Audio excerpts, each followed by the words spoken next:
tardes a todos, bienvenidos al primer día de la ciencia que se celebra en el colegio. Hemos organizado este día un poco con el objetivo de acercar a los alumnos, desde los más pequeñitos hasta los más mayores que están aquí presentes, al mundo de la ciencia, ¿no? Este año también un poco con la excusa o con la motivación o la inspiración de un personaje que es Guadalupe Ortiz de Landázuri, que creo que todos conocéis un poco porque habéis estado trabajando últimamente, ¿no? Guadalupe es química, doctora en química, nació en 1916, estudió en la Universidad Complutense, en un momento en el que todavía había muy pocas mujeres que accedieran a la universidad, solo un 14% de la población universitaria eran mujeres. Más tarde ella se sacó incluso el doctorado sobre las propiedades de la cascarilla del arroz. Y a través de su labor profesional acercó a muchas personas a Dios, ¿no? Por eso el próximo 18 de mayo va a ser beatificada en Madrid, ¿vale?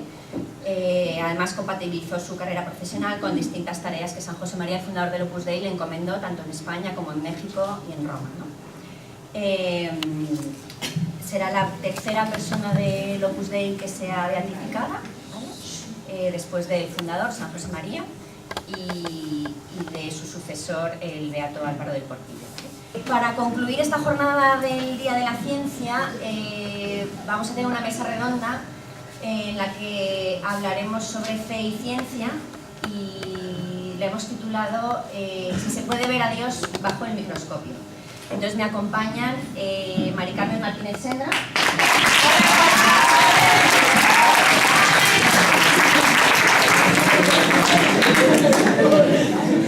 Mari Carmen es doctora en filosofía, licenciada en psicología, actualmente profesora de filosofía y coordinadora de bachillerato de AISA. Has impartido clases como profesora en institutos de Vitoria y de Murcia, has ocupado cargos directivos en centros concertados como Alcaste en Logroño, Guadalaviar en Valencia, y has organizado y participado en numerosos congresos, una dilatada experiencia. Entonces, Mari Carmen, ¿tú crees que se puede ver a Dios bajo el microscopio? Pues mira, cuando yo recibí la invitación a esta mesa redonda, como siempre me parece que caracteriza al ser humano la búsqueda de la verdad, y hoy en día la búsqueda de la verdad muchas veces va vía Google, que no es la auténtica verdad, pero puede ser el punto de partida, metí ese título y me encontré con un libro muy interesante.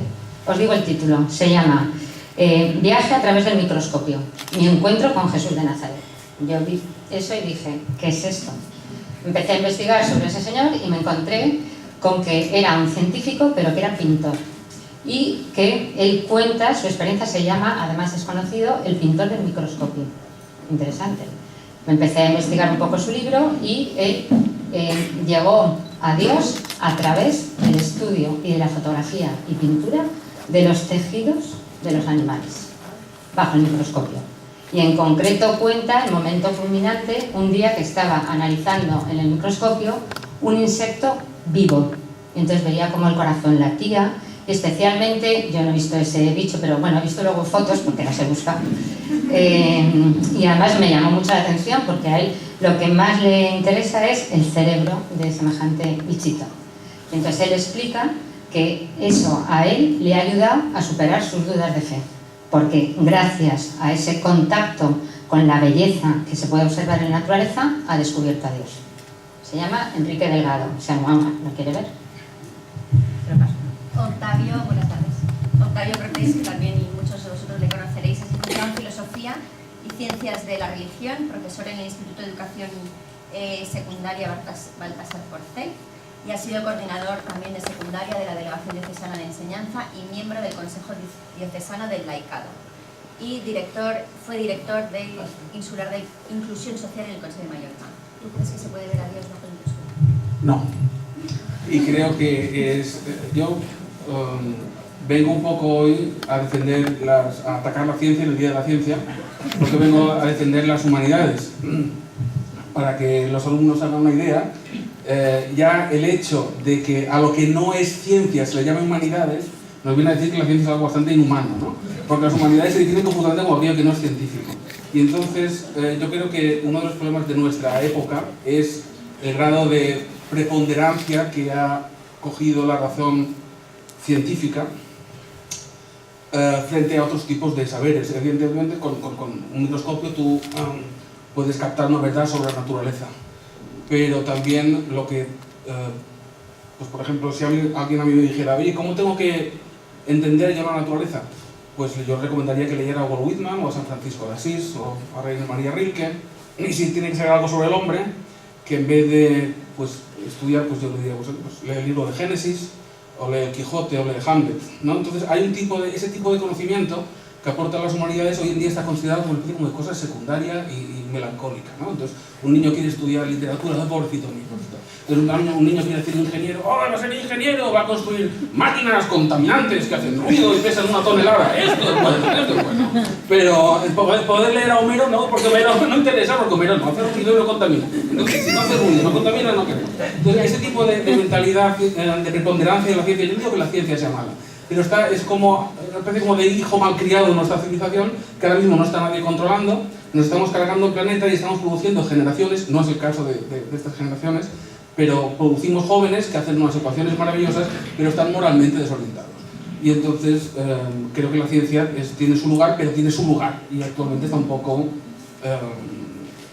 ocupando espacios de preponderancia, de como si fuera el único saber legítimo, que esto a mí me incomoda un poco y yo siempre lo he discutido, si tengo ocasión lo discutiré un poco aquí.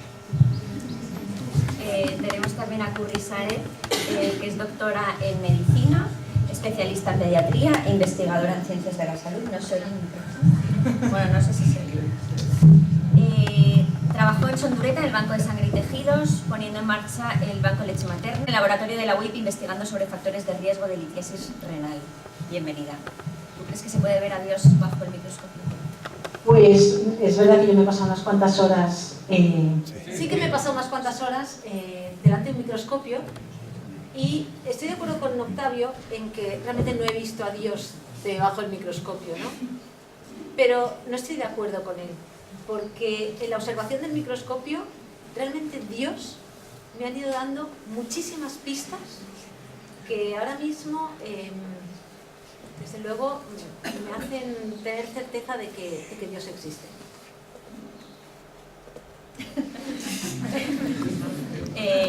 Vicente Frank, que también todos le conocéis porque actualmente es profesor de biología y subdirector académico de YAUD. Él también es doctor en biología, catedrático de Ciencias Naturales de Instituto en Excedencia, tutor del Máster de Bioética en la Universidad de Murcia, ha ocupado cargos directivos también en diferentes centros públicos y privados, socio fundador de la Asociación Española de Bioética y Ética Médica y autor de varias publicaciones en los campos de la bioética y la enseñanza de las ciencias. Actualmente también forma parte del equipo Dreams School, de Institución Familiar de Educación, que se encarga de desarrollo de proyectos educativos innovadores. Y también ha pasado varias horas, me imagino, mirando a través del microscopio, y vamos a ver si has visto a Dios a través del microscopio. Bueno, tengo que decir, ¿se oye? Sí. Tengo que decir que el artrópodo, que creo que al que se refería Mari Carmen, debe ser un cladócero. El grupo de los cladóceros son unos crustáceos microscópicos que tienen un corazón que se ve latir muy bien al microscopio y también tienen un sistema nervioso que es muy interesante para el estudio del desarrollo del sistema nervioso en los animales. ¿Qué quiero decir con esto? Pues que no me extraña que este señor, que se llama Enrique Delgado, me parece, se haya convertido estudiando a los cladóceros. Verdaderamente es un bicho sorprendente. Y como él hay muchísimos bichos muy sorprendentes. Que los puedes estudiar desde el punto de vista de la ciencia, llegas a conocer cosas, pero cuando ves, yo soy aficionado a la microscopía amateur, no profesional, pero cuando acabas viendo muchos bichos de este tipo y te genera una sensación de, no sé cómo decirlo, ¿no? Como de magnitud. Es decir, estoy mirando una cosa súper pequeña y súper complicada. Esto, ¿cómo ha salido? ¿No? ¿De dónde ha salido? Los científicos, los biólogos hemos estudiado la evolución, conocemos el proceso, vamos, tenemos una idea de la evolución, nos da una explicación de cómo funcionan, se originan los seres vivos a partir de otros, pero nos sigue quedando esa sorpresa que Curry ha hablado de ella, al ver las cosas al microscopio, y siento contradecir también a Octavio, pero no le contradigo porque efectivamente no se ve a Dios a través de un microscopio, pero se le intuye, te acerca un poco más a él. Un poco al hilo de lo que habéis estado introduciendo, ¿no? Quería preguntaros a los cuatro si pensáis que para los científicos la fe es una ayuda o una limitación. ¿Puedo empezar? Bueno, te has referido a los científicos, yo creo que el sector de aquí de la izquierda, según la derecha, según la vida, somos los científicos, ahí están los pensadores.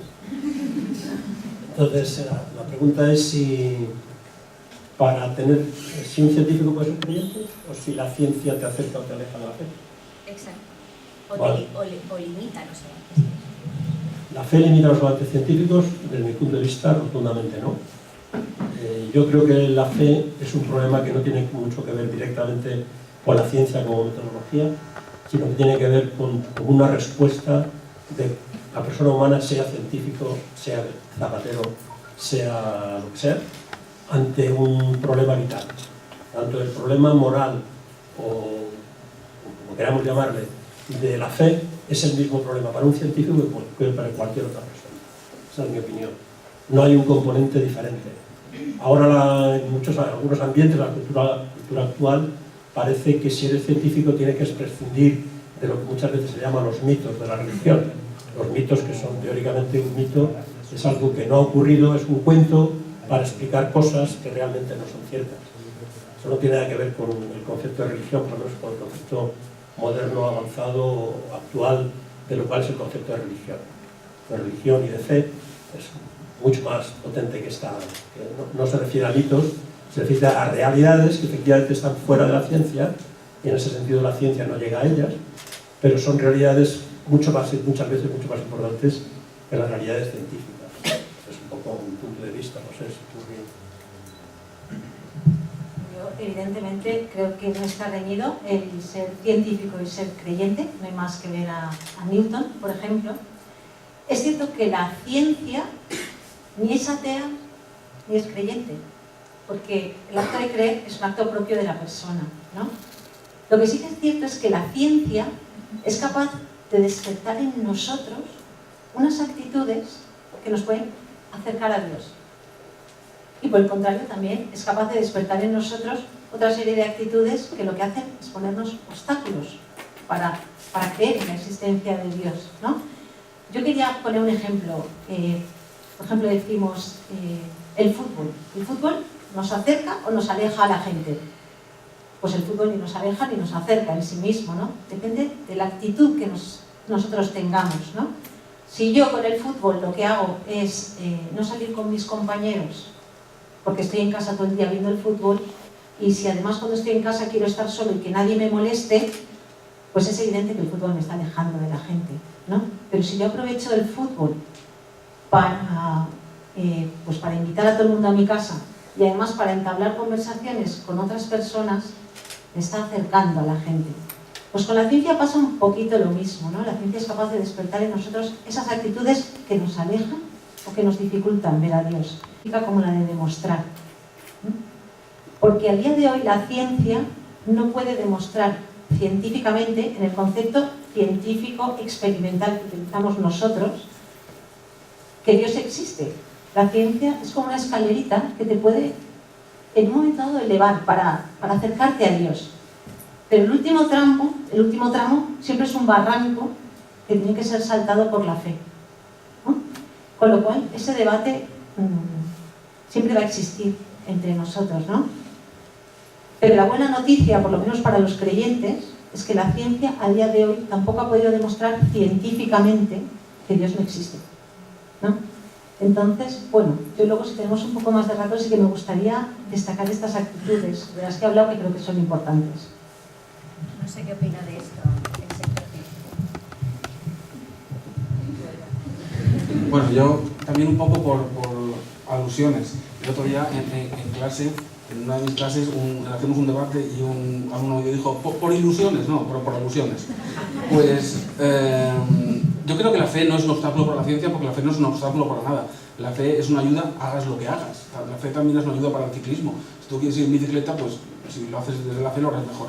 Entonces, si un saltimbanqui será mejor saltimbanqui es un saltimbanqui cristiano. Entonces, la fe no es un obstáculo para la ciencia, para ninguna otra cosa, pero yo creo que la ciencia es un peligro en sí misma. Y lo digo lo siguiente, yo invito a las generaciones jóvenes que cuando esta noche se arrodillen, cuando cierren, como dice el Evangelio, cuando cierren la puerta y se arrodillen delante de Dios, recen porque los científicos no consigan su propósito. Porque cuando lo hayan conseguido, habrán exterminado al ser humano. Y lo voy a explicar. Lo voy a explicar. La ciencia moderna se basa en la cuantificación. René Guénon, un escritor francés, lo llamaba el reino de la cantidad. Porque se basa en que después de Galileo, de Kepler, de Newton, la física matemática dijo, vamos a entender la naturaleza no como cualidad, sino como cantidad. Por eso se llama física matemática. Porque cogemos datos, y esos datos que extraídos de medir, pesar, cronometrar, datos numéricos, los manipulamos matemáticamente, construimos hipótesis y hacemos un feedback con la realidad, que es la experimentación. Entonces, es una razón matemática que solo considera lo material cuantificable. Esto es la ciencia. Todo aquello que no es material ni cuantificable, la ciencia no puede tratarlo. La existencia de Dios, el amor, el terror, el deseo, el vértigo, los sueños, aquellas cosas que son interesantes de la vida. Esto la ciencia no lo puede tratar. Puede tratar cuánto mide la baldosa y cuánto pesa la baldosa, cosa que no le interesa a nadie.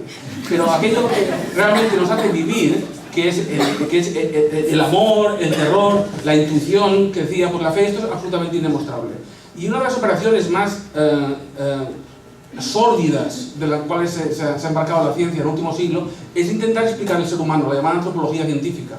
Y entonces cogen las emociones y las intentan explicar de manera cuantificable. Tú no estás triste, pasa que tal neurotransmisor en vez de estar a 0,7 está a 0,6. Yo con esta pastilla te lo pongo a 0,7, coño, estás alegre. Entonces, te estoy explicando de manera matemática, material, tu realidad humana. Cuando esto lo consigan, habrán descifrado el ser humano tanto como un enchufe o un micrófono, y seremos un aparato cuantificable y controlable. Hay que rezar porque no lo consigan. Y porque el último extremo de cosa inexplicable, misteriosa y abierta a la trascendencia que tiene el ser humano quede al margen de estas personas, porque si no, habrán como hackeado al ser humano y todo será absolutamente explicable. No sé si habéis visto vosotros lo que pasa cuando una persona que está deprimida lo curan con medicación. Es muy espectacular. Porque un tío que estaba arrastrándose, le dan una pastilla, coño, está contento y quiere jugar al tenis. Y entonces dices, joder, pues entonces todo el alma humana se reduce a esto. Ojalá no. Porque si realmente, si ese es el caso, si realmente a nivel puramente material y cuantificable somos manipulables y explicables, quiere decir que somos poco más que materia ciega que se mueve según las leyes de Newton y de Einstein. Yo creo que el ser humano es algo más. Y ese algo más, que es lo que nos hace interesantes, está en manos de los santos, de los poetas, de los pensadores, de los pintores, de los artistas, y que tiene, pues que digamos que ese rango superior está en manos, pues, de Cervantes o de Juan Sebastián Bach. A ver, yo quería añadir, quería retomar lo vuestro, porque sí que me parece que en el siglo XX y en el siglo XXI ha habido científicos que sí que son plenamente conscientes de lo que les aporta la fe en la ciencia. Por ejemplo, para mí, un libro que me leí que me llamó muchísimo la atención es Así habla Dios, el de Francis Collins, que es el presidente, el padre del genoma humano. Él era totalmente ateo, sus padres también, toda su familia, y él en un momento determinado, estudiando el ADN, pues empieza a pensar que todo lo que hay ahí tiene un sentido. Y entonces eso le lleva a pensar, le lleva a tener una actitud que busca lo trascendente. No es que directamente fuera ahí, porque luego le influyó mucho, pues por ejemplo, Chesterton y libros que leyó, y también un poco lo que él se planteaba, ¿no? ¿Qué le pasa al ser humano que, a diferencia de los animales, puede distinguir lo que es correcto y lo que es incorrecto? Entonces esta pregunta él se la hace permanentemente, total que a través de todos sus estudios, pues él se convierte, ¿no? Y hay un momento en el que él dice que la ciencia te va a explicar cómo funcionan las cosas, pero nunca te va a explicar el sentido de la vida, nunca te va a explicar la finalidad. Lo cual quiere decir que la ciencia tiene unos límites y que por lo tanto, como ser humano, no nos podemos reducir, que en el fondo es lo que tú también estás diciendo, a lo material. Es el ejemplo que yo siempre pongo, pero porque me parece muy gráfico. Si tú te encuentras una persona llorando, pues es verdad que le puedes dar una explicación materialista de qué le está pasando.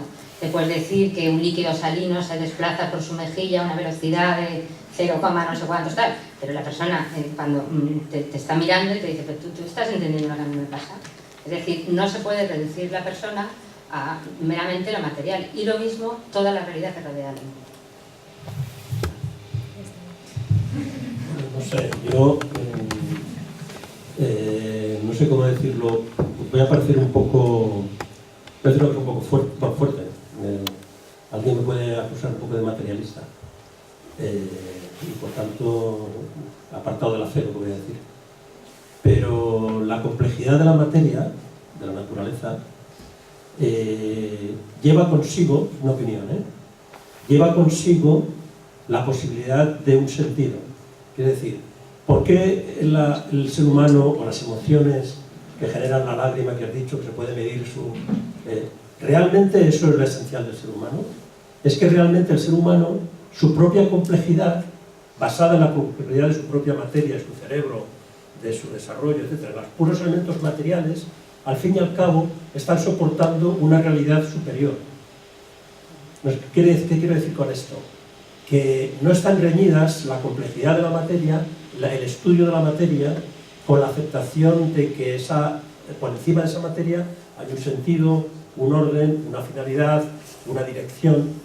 Yo lo que quiero decir, lo que me parece, o puede resultar rompedor en lo que quiero decir es que para mí, es una opinión, repito, personal, es lo mismo. Es decir, la complejidad misma de la materia lleva en sí mismo su propio sentido. Es decir, que, ¿cómo decirlo?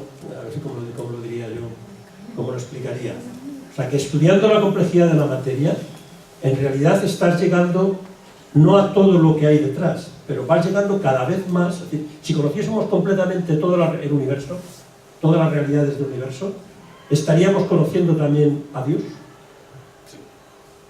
dando por hecho de que Dios no es el universo. Pero conociendo toda la complejidad de las conexiones entre los átomos, las materias, los cuerpos, etc., al fin y al cabo estaríamos conociendo cómo es la acción de Dios. Claro, a ver, yo estoy totalmente de acuerdo contigo, pero es que además, en pleno siglo XXI, justamente la complejidad de la materia es lo que lleva a esa dimensión.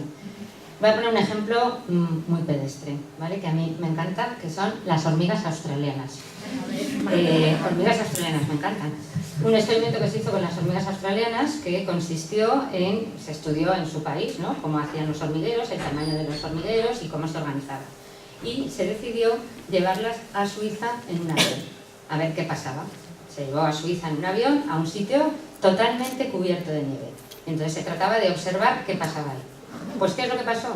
Que las hormigas, muy listas, redujeron el tamaño de los hormigueros para no pasar frío. Claro, uno puede ver eso, y hay muchísimos ejemplos. Por ejemplo, si os habéis metido a estudiar a fondo el tema del baile de las abejas y cómo comunican, dónde está el polen, etc., y los experimentos que hay a raíz de eso, de los señuelos que se han intentado hacer también con abejas artificiales y en concreto imitando el sonido, bueno, no sé si sabéis cómo es, pero no me voy a meter ahora a explicar eso. En el fondo la pregunta es, ¿qué hay en la naturaleza? ¿Qué pasa? La naturaleza parece que actúa de modo inteligente, pero no es inteligente. ¿Qué hay detrás de eso? ¿Por qué una hormiga sabe que socorro, tengo frío, hay que reducir el tamaño del diámetro de las galerías del hormiguero? ¿Por qué? Pues sí queda la sensación de que esas actuaciones que parecen sabias y que a nosotros muchas veces nos sorprenden es porque detrás de eso hay algo. Luego la pregunta que yo lanzaría aquí es, ¿cuál es esa inteligencia que hay detrás? ¿Se puede hablar de una mente del universo? Yo estoy de acuerdo con Vicente, que entonces, pero claro, tú partes de una perspectiva de que tú tienes desde la evidencia de la fe. Entonces, evidentemente, desde la evidencia de la fe es maravillosa la ciencia porque te estás adentrando, como decía San Buenaventura, en el alfabeto de Dios. Tú estás viendo exactamente cómo es la obra de Dios creador, estás viendo los entresijos de la creación de Dios, y es como, pues esto, como poder estudiar una partitura de Juan Sebastián Bach. Entonces tú dices, pues realmente es maravilloso. Pero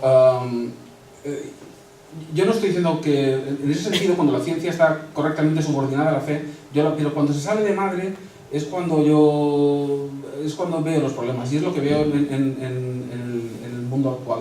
Este predominio de la explicación material y la reducción de todo a causas materiales y a su aprovechamiento técnico. Y nos hace olvidar, por ejemplo, que la ciencia no es necesaria. que es una cosa que hoy en día, pues cuando yo a veces la digo pues esto es posible, la ciencia no es en absoluto necesaria. La humanidad se les ha apañado sin ciencia durante más o menos 1 millón de años. Desde que tenemos ciencia, todo lo que hacemos es pues fabricar muñecas Nancy, emitir programas por Antena 3 y bombardear países, que tampoco no es que hayamos hecho grandes cosas. Y de hecho, cuando por ejemplo, decís el conocimiento de Dios, para los que somos cristianos, ¿no? Es evidente que en una época en que el racionalismo griego ya estaba en marcha, nuestro Señor no remitió en absoluto, decir, bueno, venga, vamos a empezar, los electrones. No, los electrones nada. Él podría haber explicado todo, los agujeros negros, podría haber explicado la tabla periódica, la mecánica cuántica, cómo casa esto con la relatividad. Pues Jesús podría haberlo explicado, nada. En cambio nos remitió a Isaías, nos remitió a Ezequiel, nos remitió a los textos, nos remitió al legado humanístico de la escritura de la Biblia. ¿Por qué? Porque ese saber material es una cosa absolutamente secundaria para la felicidad del ser humano, para su plenitud. El saber, el manipular electrones es algo absolutamente secundario. ¿No? Actualmente está dimensionado en dimensiones monstruosas, pero es una cosa que de hecho estorba. ¿Y cuánta gente ha habido que sea perfectamente santa y libre y buena y feliz sin saber nada de los electrones? Oye, esto nos parece extraño por esta sobredimensión de la ciencia en nuestra sociedad. Pero es una cosa que de hecho tiene que estar limitada a un papel no secundario, sino el número 12 o 13, porque las cosas que hacen feliz y plenas y libres a una persona son completamente otras.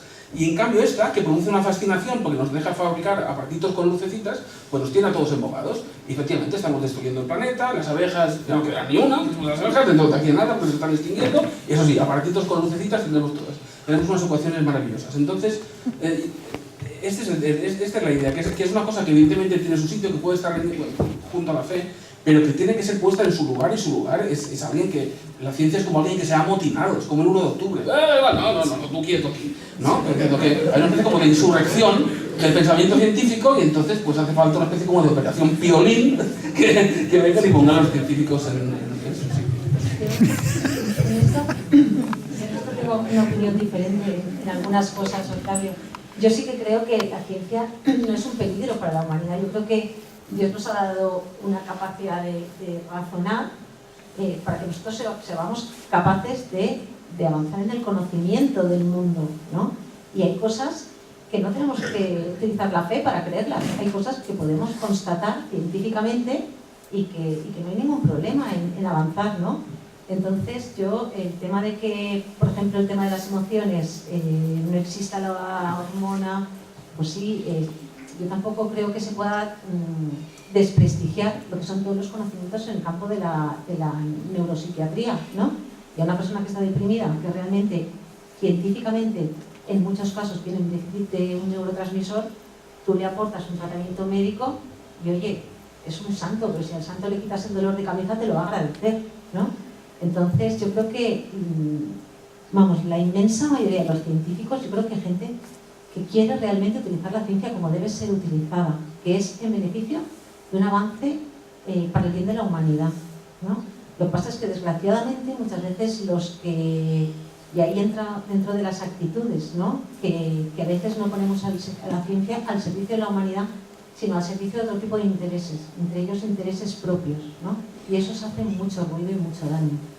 Sí, esto viene un poco con la idea que viene asociada con la razón moderna, que es la padre de la ciencia, que la idea de progreso, que vamos progresando, que yo también discuto, porque es uno de los grandes dogmas de la modernidad y que, en fin, yo no lo veo por ningún sitio el progreso. Yo sí, por ejemplo, yo que soy músico, pues esto, Juan Sebastián Bach con el reggaetón. Yo veo la decadencia y la ruina y el abismo y la destrucción. O sea, quiero decir, yo no veo el progreso por ninguna parte. Y entonces hay una idea como que los aparatitos cada vez son más rápidos y contaminan más y estamos progresando. Pues yo no veo que estemos progresando, esto no lo veo. Y la ilusión es que la ciencia responde y soluciona problemas que yo también, eso tampoco lo creo, porque creo que la ciencia plantea los problemas, causa los problemas. Y entonces luego, me parece que los ha solucionado, pero no es un problema. Pongo un ejemplo muy rápido porque no quiero hablar demasiado, pero por ejemplo, para nosotros hoy no tener un móvil es un problema. Cuando alguien de nosotros sale de casa sin el móvil, no tengo el móvil. Todos nosotros hemos vivido 40 años sin móvil, pero hoy en día es un problema. Entonces cuando aparece el avance científico, no tenerlo es un problema, pero el avance científico no aparece para solucionar ningún problema, porque nosotros no necesitamos móviles. Yo recuerdo cuando nosotros teníamos 20 años, Vicente, cuando teníamos 20 años, no estaba, por favor un móvil, no. Entonces cuando apareció el móvil, no tenerlo es un problema. La gente araba el campo pues a mano, y cuando apareció el arado, coño, como el vecino tiene un arado, yo tengo un problema por no tenerlo. Y entonces es un problema no tener un arado desde que aparece el arado, pero antes la gente ya se apañaba. Y la gente antes de la razón científica, yo tiendo a pensar que era razonablemente más feliz, y la razón científica materialista es una fuente de desasosiego Bueno, yo tengo que sentir lo que dice Octavio desde el punto de vista siguiente, desde el punto de vista de que el propio crecimiento del conocimiento de las cosas, el desarrollo de la tecnología, y de la tecnología hablando desde el arado, como has dicho tú, hasta las lucecitas, toda esa tecnología forma parte de la felicidad humana. Yo creo que el aumento del conocimiento, o sea, la emoción del descubrimiento, que podemos encontrar desde el descubrimiento del fuego hasta el descubrimiento de la última partícula atómica, subatómica que se haya podido descubrir, eso forma parte de la felicidad humana, de la naturaleza humana. Puede renunciar a ello, pero estaríamos renunciando a algo de nuestra propia naturaleza como seres racionales y libres. El mejoramiento y conocimiento profundo del entorno que nos rodea.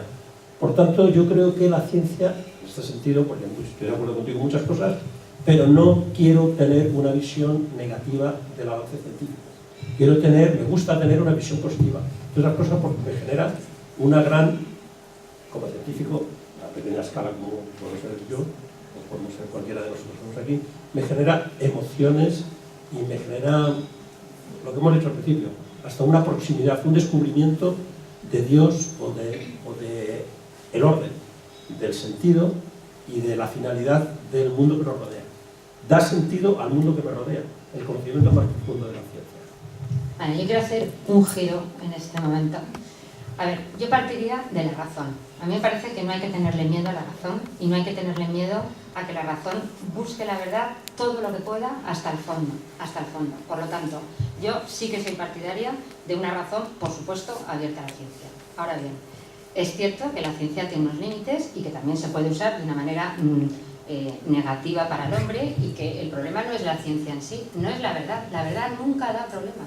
Yo soy partidaria de que no se le puede tener miedo a pensar, lo que hay que hacer es formarse, y lo que hay que hacer es llevar tu razón hasta el extremo y la honradez de aceptar aquellas realidades que tú vayas viendo. Pero eso no significa que tú quedes esclavizado por las cosas que vas descubriendo. Solo faltaría que el ser humano tuviera que depender del móvil, evidentemente que no. Pero eso es cierto, que nos puede influir, que hay cosas así, pero la maldad no está en la ciencia en sí. Y la maldad no está en que el ser humano trate de buscar la verdad y además diferencie entre opinión y ciencia, que no es lo mismo. ¿Se puede llegar? Sí. Lo que pasa es que eso no evita el debate de si la ciencia tiene límites. Y tampoco evita el debate de si la ciencia hace la vida más cómoda o no. O si los descubrimientos de la ciencia nos van esclavizando.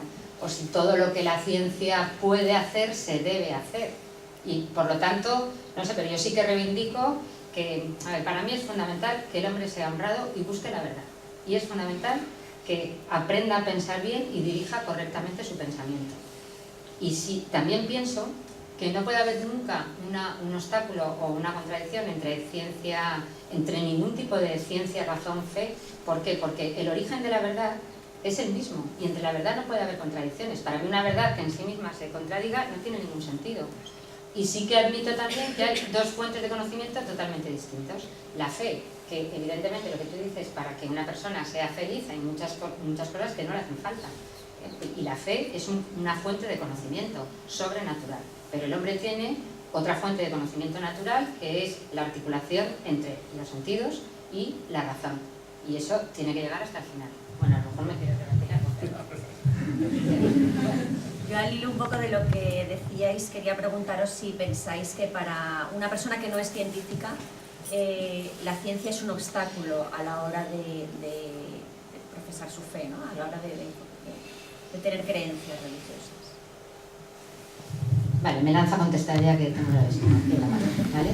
Yo pondría el último ejemplo, que ha sido un gran revuelo en Inglaterra con la conversión de Anthony Flew, no sé si...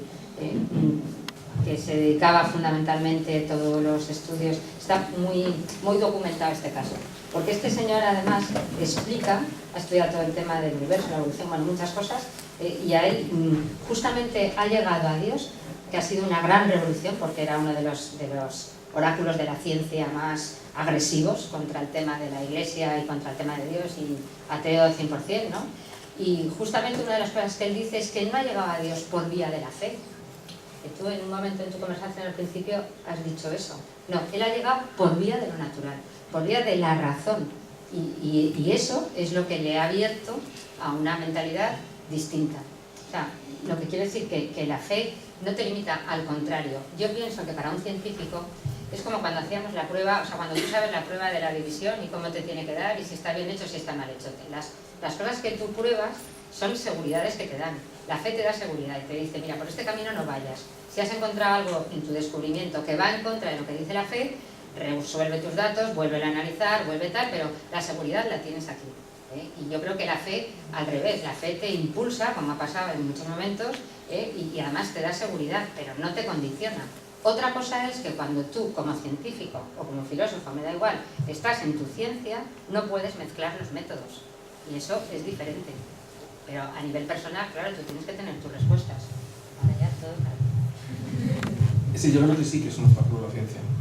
Para que puede llegar a serlo para vivir la fe, porque sobre todo la ciencia, esta ciencia sobredimensionada hoy en día, se ofrece como una explicación global. Y salía Stephen Hawking hace poco diciendo que no necesitamos a Dios, la hipótesis de Dios. ¿No? Pues no es necesario la hipótesis de Dios para explicar el universo.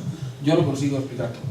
Y entonces, en este sentido, sí que para alguien que se acerque puede ser un obstáculo un poquito. Oye, esos tíos ya lo tienen todo solucionado.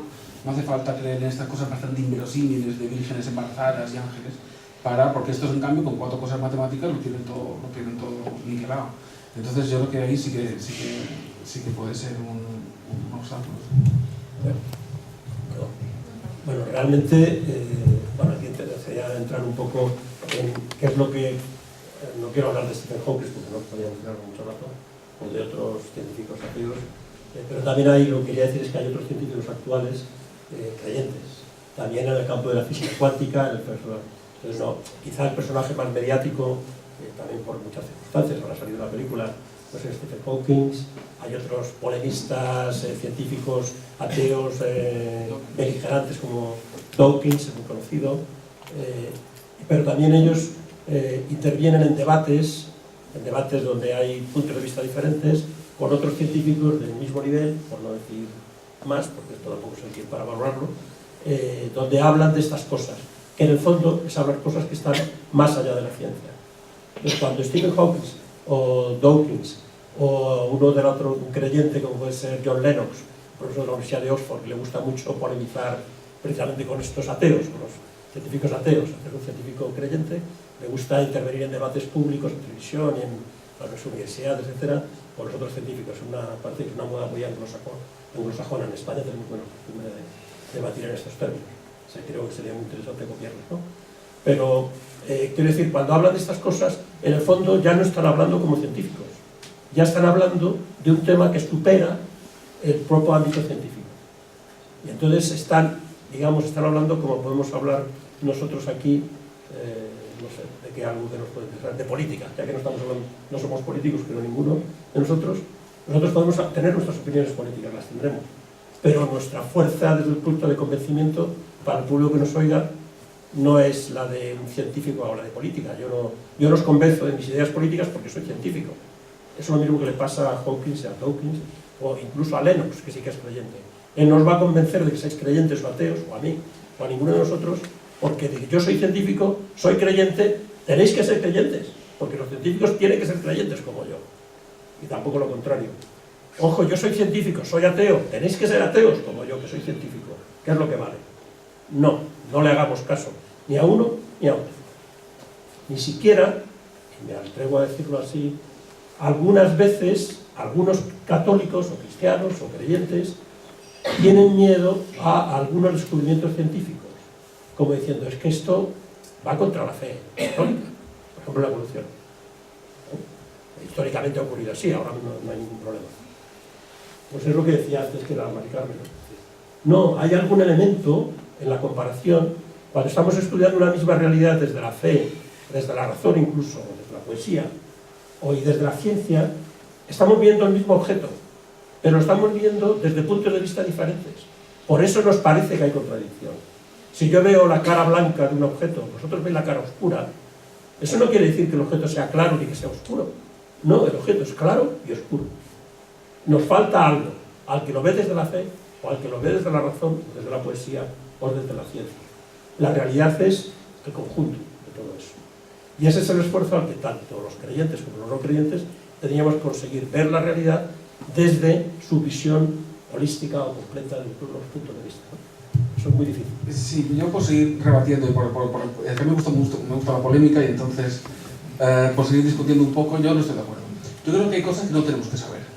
Yo solo diría, por ejemplo, que en el mundo medieval está muy claro, hay como un pudor, ¿no? Entonces, por ejemplo, cuando viene alguien, cuando estás haciendo obras en casa y viene un fontanero, tú le dices al fontanero, y ahora por favor, señor fontanero, revise la ropa interior de mi mujer. No, porque eso no tiene que verlo el fontanero, en nombre de ningún conocimiento humano ni de nada. Entonces hay cosas de la naturaleza que está bien que sean misteriosas, porque entonces son susceptibles de otro tipo de conocimiento, que no es la exhaustividad del conocimiento científico, sino el conocimiento propio del amor, que es la creatividad, que es el arte y que es la mística. Entonces eso está bien, y eso en la Edad Media estaba muy claro cuál era el rango de la filosofía y el rango del conocimiento positivo, que era inferior. Y hay un tipo de conocimientos que esto no hay que saberlo de esta manera, este método no, aquí esto no hay que saberlo. Y cada vez que hemos dado un paso y hemos cruzado esa raya, pues bombas atómicas, Hiroshima y Nagasaki. Porque este tipo de conocimiento no tiene que ser puesto en manos de la criatura débil. Entonces yo creo que eso, la quiebra de ese mundo medieval, es la que origina la razón científica.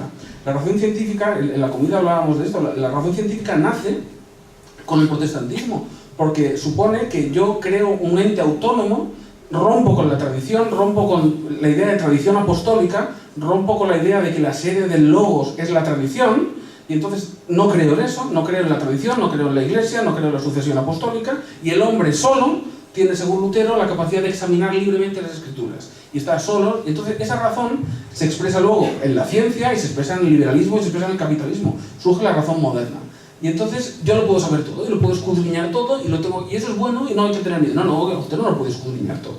Usted tiene que estarse quieto y no andar removiendo y toqueteándolo todo. Y entonces la cosa va, porque la naturaleza, el trato con la naturaleza, yo creo que es mucho, y en ese mundo medieval se tenía muy claro que el trato superior es el trato de los poetas, de los filósofos, de los teólogos con la naturaleza. Y que el tío que construía cositas y que hacía cosas con reglas, pues es una especie como de artesano inferior. Y ese es el rango correcto, porque si a este le dejamos que lo escudriñe todo, lleva su mentalidad técnica a cosas que está bien que sean misteriosas, está muy bien que el amor, la tristeza, la melancolía, el vértigo, los sueños sean misteriosos. Es magnífico, porque si no seremos reducidos a máquinas y seremos explicables como máquinas, como una máquina de tabaco, que yo pongo su tabaco, gracias. Está muy bien que eso no se sepa, que haya unos límites claros y que hay preguntas que son en sí mismo ilegítimas. A lo mejor porque me pilla mi lado médico, ¿no? Y científico. Pero yo creo que los límites de la ciencia están en eso. O sea, el límite es el ético de que la ciencia no haga daño al ser humano. La ciencia, los avances científicos tienen que estar al servicio del bien y del progreso de la humanidad. Dentro de esos límites, todo el conocimiento que podamos ser avanzado, bienvenido sea. O sea, no tiene por qué haber por definición lugares al misterio. Y tú decías solo bombas atómicas, Hiroshima, el móvil.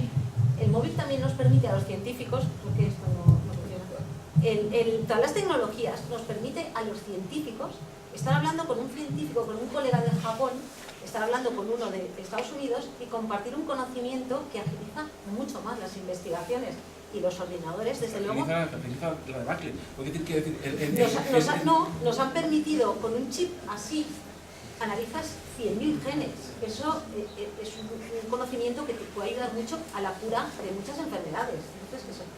Pero por otro lado, y enlazando con lo que decía Vicente, muchas veces corremos el riesgo de convertir a los científicos en sacerdotes, en dioses, en que tienen que saberlo todo.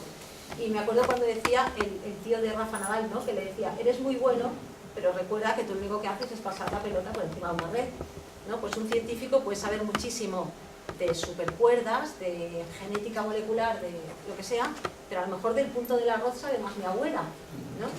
Y entonces, pues a lo mejor ese científico pues no tiene mucha idea sobre Dios y mucho menos para rebatir a veces cuestiones de la Iglesia Católica, porque a lo mejor no se ha estudiado el catecismo, no lo ha estudiado, ¿no? Y a veces gente, sobre todo gente que no tenga títulos universitarios, a veces tiende a idolatrar el tener, no, si esta persona que tiene un título, un doctorado y encima ha publicado no sé cuántos artículos, dice que Dios no existe, es que Dios no debe existir. Y a lo mejor referente a Dios, pues su opinión no es más o menos válida, pues a lo mejor que la de mi abuela, que era campesina, ¿no? Entonces, bueno, eso sí que creo que es importante. Es que yo creo también que aquí se está hablando mucho de cientificismo, que no es lo mismo que la ciencia.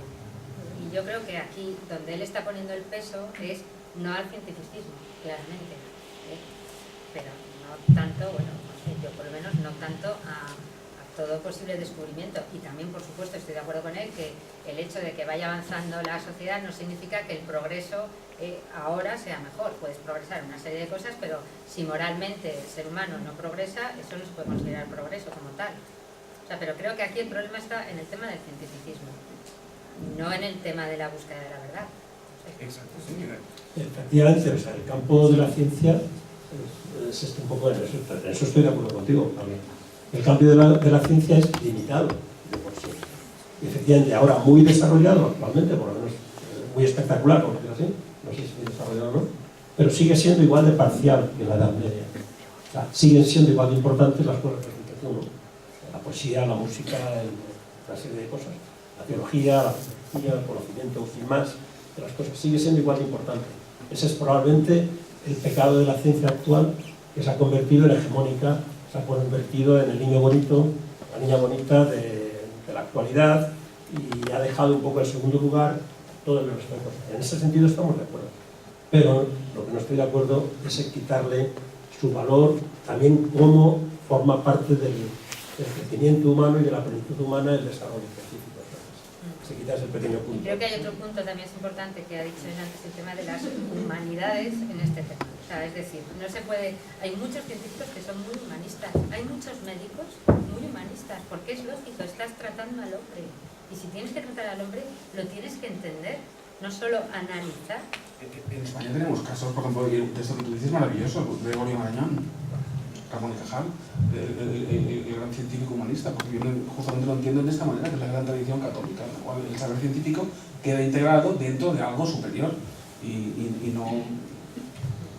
La crisis de los científicos, al fin y al cabo, es la crisis de los científicos, es la crisis de la cultura moderna de la posverdad, el conocimiento de la realidad. Hace poco lo contamos también en la comida, no sé si alguno lo habéis visto, hace un mes o una cosa así. Salió en bastantes periódicos, en primera página, los científicos han demostrado que la realidad no existe. ¿Vale? Este titular. Se refería a un experimento de mecánica cuántica que en definitiva una especie de demostración, vamos a decir así, del principio de Heisenberg. El principio de Heisenberg es que cuando observamos una cosa a nivel atómico, la propia observación está modificando lo que estamos observando. Entonces, cualquier observación a nivel atómico no podemos estar seguros de que sea auténtica, porque la propia observación modifica ese nivel atómico, cuántico, modifica lo que estamos observando. Esta explicación, una explicación científica a nivel cuántico, es primera página de muchos periódicos, aquí por lo menos en España y seguramente en todo el mundo. ¿Qué quiero decir con esto? Quiero decir que el problema de la ciencia o de la cultura moderna es precisamente el decaimiento del concepto de verdad. No hay verdades, ni siquiera la verdad científica se acepta como una verdad válida para todo el mundo. Esa es la grave crisis de la cultura moderna. Esto los filósofos podrían hablar mucho más que los científicos, ¿no? Pero es un problema verdaderamente serio. Es porque al fin y al cabo viene a ser lo mismo, viene a ser el problema del sentido de la vida, el sentido de las cosas. Si la verdad no se puede conocer, es inconocible, o incluso si la realidad no existe, ¿qué es lo que nos tiene que mover a las personas para funcionar en sociedad? El propio interés. No veo yo ninguna otra cosa. Si no hay nada objetivo, no hay algo que sirva de referencia, lo que tengo que hacer es sobrevivir y vivir lo mejor posible, etc. Esta es la cultura actual, creo que además todos lo compartís. Lo que compartís que es esta, no digo que la compartáis como forma de vivir, pero sí que es lo que vemos en nuestro alrededor. Yo lo que tengo que hacer es vivir lo mejor posible yo. ¿Por qué? Porque no hay nada que pueda servirme para explicar la realidad. Por supuesto, Dios tampoco, Dios no es cognoscible, Dios no sé si existe o no existe, y como eso cualquier cosa. La ciencia, incluso la ciencia está de capa caída. La ciencia está de capa caída realmente, sobre todo a raíz del lanzamiento, lo han dicho antes, de la bomba de Hiroshima. Los científicos, lo contábamos antes en la comida, los científicos cuánticos, los científicos de la mecánica cuántica de principios del siglo, antes de la guerra, casi todos eran alemanes, pero que se los llevaron a Estados Unidos, no capturados, sino que fueron a desarrollar su trabajo en Estados Unidos. Y fueron los científicos alemanes los que crearon la bomba atómica que cayó en Hiroshima, aliado de Alemania, de Hitler, y acabó siendo el principio del hundimiento del final de la Segunda Guerra Mundial, ¿no? Bueno, los científicos alemanes que hicieron estos descubrimientos en Estados Unidos se plantearon un dilema moral diciendo: tenemos que seguir investigando, hemos hecho bien investigando cómo es el átomo, si ha llevado a esto, a este desastre, porque se dieron cuenta de que la culpa es nuestra, y hacían ellos, ¿no? Pero en el fondo la culpa de esta bomba, de esto, ha sido nuestra. Ese fue el comienzo de la crisis del prestigio de los científicos, el más importante. Actualmente hay otras causas que generan la crisis de la ciencia. Por ejemplo, todo el tema de la manipulación de los seres humanos, etc., genera mucha intranquilidad, mucha inquietud. Todo el tema hablando de informática, de la privacidad de la información, la posibilidad de que todo el mundo puede saber todo de nosotros en cualquier momento. Esto hace desconfiar un poquito de la ciencia y de la técnica, es cierto. Pero el problema de fondo creo que es un problema cultural, el problema del conocimiento de la realidad de las cosas. Si hay cosas objetivas o no las hay. O vale todo, cualquier opinión es válida. Bueno, y en principio, no sé si va a haber una ronda de preguntas o... Vale, pues acabo, pero que eso está muy relacionado con la razón científica, porque es la desacralización del mundo. Para la razón científica no hay nada sagrado. Entonces yo lo puedo investigar todo con mi método experimental y con mis 4 probetas. Entonces hay unos límites que antes establecía muy claramente por lo que es sagrado y lo que es profano, que la razón científica no los entiende, y entonces produce la despersonalización y produce un tipo de conocimiento impersonal en el cual poco a poco va hacia la destrucción de la persona y de la civilización. Pero bueno, ya hemos abundado sobre esto. Pues si tenéis alguna pregunta, tanto alumnos como padres.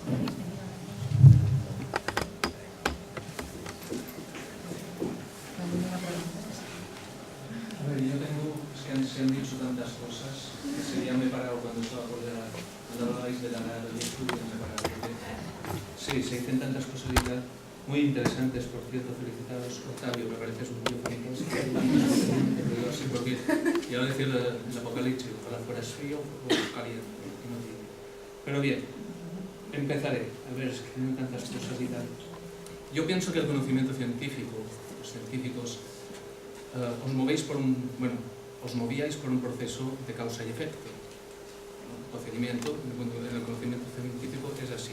A mí me sorprende, y perdona que te tutee, que afirmes la complejidad de la materia lleva consigo un sentido. La complejidad, ¿qué es la complejidad?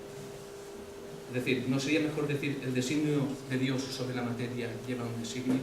Lo digo porque siempre habéis exigido un procedimiento causa y efecto y luego habláis tranquilamente y os... ¿A qué te refieres? Perdona, cuando dices causa y efecto. Bueno, nosotros nos movemos como en hipótesis y, o sea, el método científico es conocimiento a través de la ciencia se ve por una causa y un efecto. Voy a equivocar. Si hay estas circunstancias, se produce este efecto de forma habitual. Por eso yo digo, no sé, me sorprende esa afirmación. Un poco decir cómo un científico puede hablar del sentido. No, el sentido no. De hablar de complejidad, de hablar del azar, de hablar del devenir, de estos conceptos. Pero claro, al estudiar filosofía, una de las cosas que primero te enseñan es que tienes que ser muy coherente con lo que afirmas. Entonces a mí me sorprende porque a veces he debatido con personas que han estudiado en el mundo de la ciencia y hacen este tipo de afirmaciones tan tranquilamente. A mí es una cosa que me sorprende bastante. Bueno, efectivamente, tiene razón. Aquí, si estuviese en un congreso científico, genética, por ejemplo, donde, claro, lógicamente no podría hacer esta inferencia que has dicho. No podría hablar de que mi estudio genético me ha llegado a la conclusión de que Dios existe o que las cosas tienen un sentido. No puedo decirlo como científico. Precisamente estamos en un debate aquí para ver efectivamente si la ciencia y la fe presentan alguna contradicción. Por lo tanto, ya nos hemos saltado ese abismo que ha dicho antes Urri, que es el paso de lo que la ciencia me dice, que es una cosa muy concreta, muy pequeña, al fin y al cabo son cosas muy pequeñas, una detrás de otra, son causas, efectos, hemos pasado al campo del sentido. O sea que yo aquí, de alguna manera, aunque estoy en el campo de los científicos, en realidad todos los que estamos aquí no estamos hablando ni como filósofos ni como científicos, sino como personas. En ese sentido, sí que creo que podemos hablar del sentido de los propios descubrimientos científicos. No como ciencia, sino como persona. Pero lo que pasa es que también está claro que la ciencia nunca va ni a negar ni a demostrar la existencia de Dios, porque su método no es el adecuado. Y tampoco se puede decir Luego ha habido un nada. tipo de afirmaciones que me llaman la atención, como que la filosofía estrictamente no es una ciencia, que sé que aquí se han dicho también. Que esto es un concepto de ciencia aristotélico. No, pero a lo mejor estoy demasiado Perdona, una cosa, no sé si te he entendido Yo mal. pienso que habéis hablado también de la razón. Estoy de acuerdo contigo, Octavio, que la razón moderna ha hecho alarde de todo lo que es capaz de hacer. Yo pienso que el problema no está en el conocimiento científico, sino pienso que el problema está en el hombre. Habéis hablado de muchas cosas, habéis hablado de la ciencia, sobre la filosofía. Ante un problema moral sale la fe, habláis de filosofía, de fe, de la ciencia. La ciencia no es creyente ni atea, efectivamente lo has dicho tú, no es creyente ni atea la ciencia, porque la ciencia depende del hecho fenomenológico que es el hombre. Entonces, es el hombre, ¿no? Porque ya lo decía Husserl, que da significado. Yo creo que vivimos en una sociedad en la cual, como decía, a mí me encanta Heidegger, que decía el hombre es un ser Dasein, está ahí echado, y entonces a partir de aquí no creo que la angustia sea su característica, sino la búsqueda de felicidad, o como habéis dicho al principio, que tengo aquí, la característica es buscar la verdad. Esto ya lo había dicho Santo Tomás, y Tomás Kempis en la imitación de Cristo pues termina lo que había empezado Santo Tomás también. Pienso, y esto por ti, Octavio, porque los que hemos leído un poco de filosofía y somos un poco incultos, hablo por mí, en este tema, creo que muchas veces nos oponemos a la ciencia, y yo pienso que nos enriquecen. La ciencia y la filosofía nos enriquecen. Lo digo por el contexto que has hablado, que parece que somos dos mundos que siempre tengamos que estar enfrentados. Yo pienso que no es así. Pienso que ciertamente la ciencia es el mundo de la cantidad, pero todo lo que se puede cuantificar, estoy completamente de acuerdo.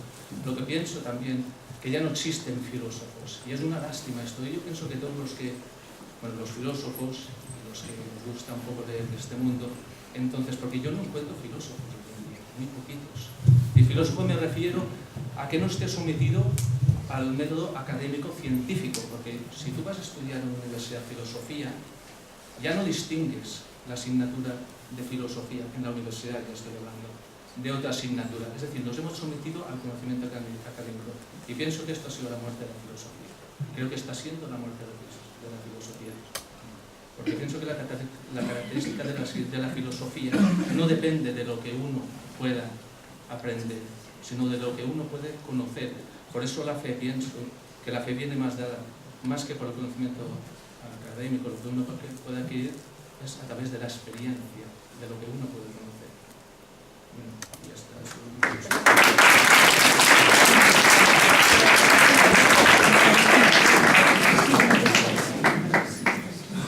Perdona, yo solo una cosa muy pequeña. No sé si has nombrado algo en relación al azar, que si el azar no era compatible con la ciencia o... A ver, yo he escuchado explicaciones, por ejemplo, estudiantes de la universidad, de profesores, por ejemplo, que daban una teoría y hablaban del azar. Claro, yo soy a ver, estudiante qué es el azar.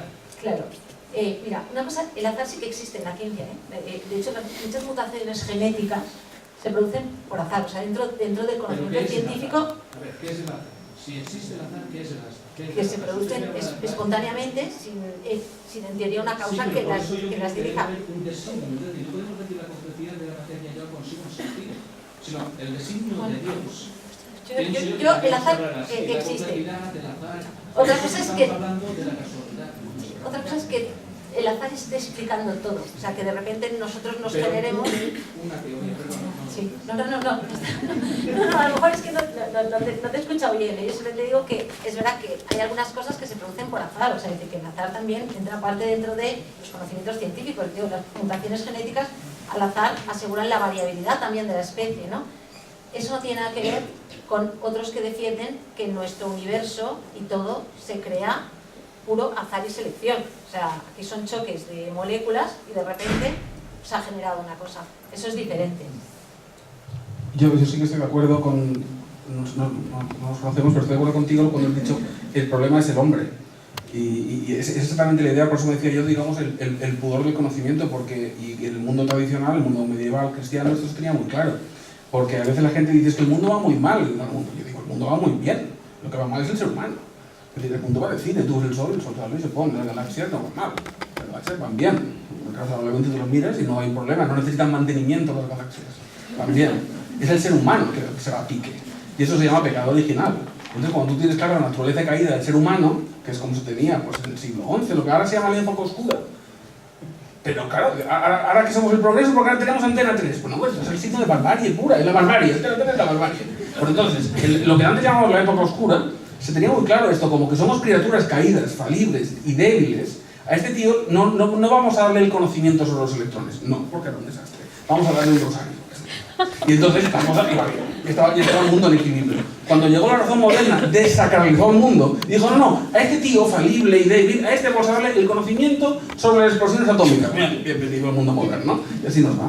Entonces, por eso yo digo que, digamos, que la creencia en el progreso es un mito del cual yo me he bajado hace muchísimo tiempo. Y es un mito, como dicen los franceses, a la letra, de que nosotros ahora somos los progresistas. No sé muy bien por qué. Porque la escritura, por ejemplo, no es progresista. No hay nada menos progresista que la Biblia, que te explica que vamos a la ruina y después de una gran calamidad final la cosa se va a solucionar. Pero eso es hacia abajo. Y yo creo que cualquiera que tenga un mínimo de decencia y de pudor intelectual ve el mundo moderno y sabe que es una calamidad. Y lo sabe. Pero pasa que nos enseñan que es todo muy bonito. Entonces, si tú te bajas de este mito, y dices, bueno, te bajas el autobús, ya me bajo, el mito del progresismo. Entonces las cosas se ven. En ese sentido sí que estoy de acuerdo, el problema es el hombre. Y dotar al hombre de estos conocimientos prácticamente ilimitados, pues claro, es una fuente de problemas. Porque evidentemente se vuelve estúpido de manera inmediata. Ahora quiero cortarme el pene y ponerme aquí un peine. Bueno, pues lo que sea. Estas cosas que están los procedimientos científicos. ¿Por qué? Porque está loco el hombre, se llama pecado original, y entonces si le armamos de conocimientos científicos, hace desastres. Perdón. Hay una cosa.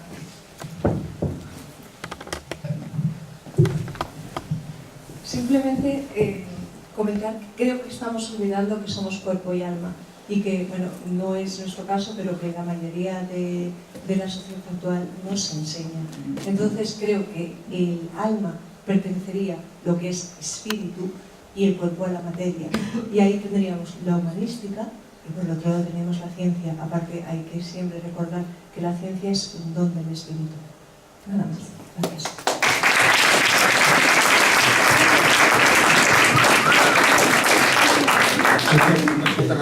Si tú abandonas el trato con tu cuerpo a cosas que no tienen nada que ver con lo inmaterial, vas directo al desastre, ¿eh? Si tú no ves una dimensión no material en el cuerpo, pues... Hay que compensar cuerpo y alma. Sí, el problema científico, porque hay un problema científico en esto, y perdonad que baje el nivel, que estábamos a un nivel mucho más elevado, pero ya que estoy en el campo de los científicos, el problema científico de esto es la conexión entre cuerpo y alma. Cómo el alma controla el cuerpo. Esto es un problema científico muy interesante, que no está resuelto y creo que se tardará mucho en resolver. Pero es interesante, creo, como planteamiento teórico. He hecho referencia antes a esto, ¿no? De la mente y el espíritu, y como eso hay muchas cosas que tienen que ver con esto, ¿no? Bueno, simplemente lo pongo por decir aquí. Creo que en algún momento hay alguna conexión. Lo que no sabemos es cómo es esa conexión entre el cuerpo y el espíritu. Sabemos que, yo lo que no haría nunca es separar cuerpo y espíritu, porque no hay ni cuerpos y no hay espíritus, lo que hay son personas, seres humanos que tenemos cuerpo y espíritu simultáneamente, de forma compenetrada completamente, y que cuando se separan estamos en una situación, o lo que hacemos es convertir al hombre en un ser incompleto. O sea, una pura materialidad, un puro espíritu, al final eso no funciona. El ser humano tiene que funcionar las dos cosas, y el problema es la conexión entre estas dos cosas. Fue muy interesante, efectivamente. No sé si hay alguna pregunta más. No, simplemente decir, eso Aristóteles ya lo resuelve en el siglo V antes de Cristo. Dice que la materia es el principio potencial indeterminado, que es el cuerpo, y es el alma la que informa el cuerpo y le da la forma que tiene. O sea, que es el alma.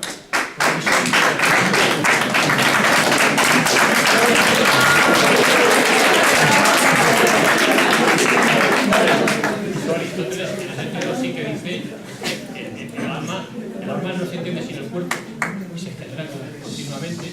Se incluye el alma en el momento de degeneración del cuerpo.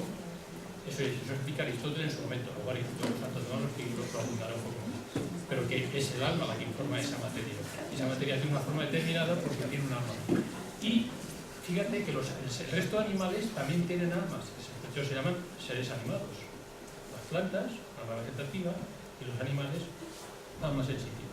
Entonces eso ya es una forma de decir. Y es su teoría hieromórfica. Todo tiene materia y forma. Simplemente por mucho. Bueno, yo no puedo...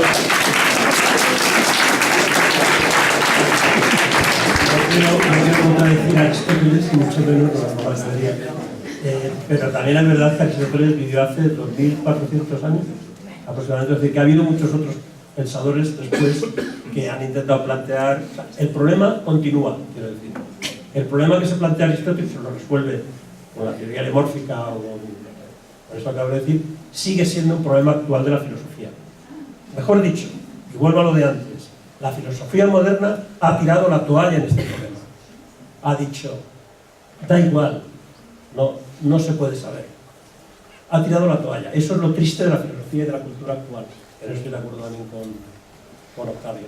Ha tirado la toalla. Considera que es un problema, casi podemos decir que es un problema que no le interesa a nadie, la conexión entre el alma y el cuerpo. Lo que ahora nos interesa son las maquinitas, que todo funcione bien, que haya progreso, que yo esté más o menos a gusto. Ese es el drama de la cultura moderna, creo. Pero sí que ha habido muchas respuestas al tema de alma y el cuerpo, ¿no? Vicente Vicky dice que nos tenemos que ir, pero yo es que no me voy sin decir que, lo siento, pero es que el ser humano es ser espíritu corpóreo o corpóreo espiritual. Y por lo tanto, lo siento, pero ese problema, o sea, otra cosa es cómo llevas tú el control o tú cómo... Vale, pero no puedes hablar de ser... O sea, no pienso que la filosofía no ha tirado la toalla. Yo, desde luego, no pienso... Bueno, no sé. Solo tendríamos que hablar, cultura, no de los filósofos. Hablaba de la cultura actual. Pero Vicky quiere cortar y no sé cómo... No quiero...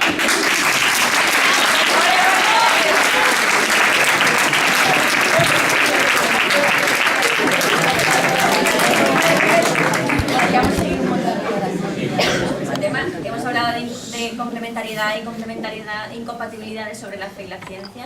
Desde luego lo que está claro es que no es incompatible hablar de ello, no supone un problema. De hecho, podríamos estar aquí muchísimas horas más. Yo creo que va a ser una jornada y una mesa redonda que vamos a repetir, ¿no? En no sé cuánto, pero seguro que el año que viene, porque el tema da mucho de sí. Gracias a todos los que habéis venido, a Octavio, Mari Carmen, Curry, Vicente, a todos los que habéis participado durante el día de hoy en el Día de la Ciencia y los que habéis venido a escuchar este final de la jornada. Y nada, esperamos veros pronto.